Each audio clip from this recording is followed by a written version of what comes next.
And one thing that kind of jumped out to me was like those email distribution lists, those Teams channels.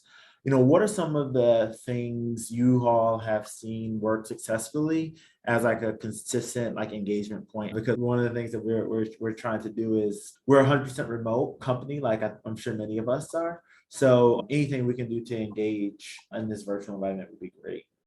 Teams is interesting. It's because typically companies that use Teams over Slack, it's like 50-50 on like if there's really heavy Teams use. So my follow-up question would be like, does your ERG use Teams a lot? And is like everyone encouraged to post in it? Because then, yeah, that's a different recommendation to have. Yeah, I would say so. Each of our ERGs, that's our primary like mode of communication.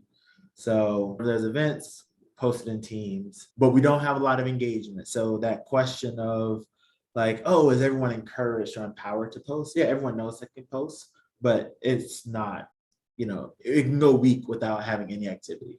Gotcha. I would say to normalize engagement, and that looks different, but I'll say, for instance, having your executive sponsor, like really asking them like, hey, can you participate?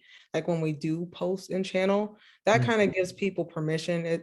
People don't really need permission, but technically it's something that's very real. So oftentimes, like I remember one time there was a company with low engagement and they asked like, what's your favorite like Black artist? And no one said anything until the executive sponsor answered, who was a white man actually.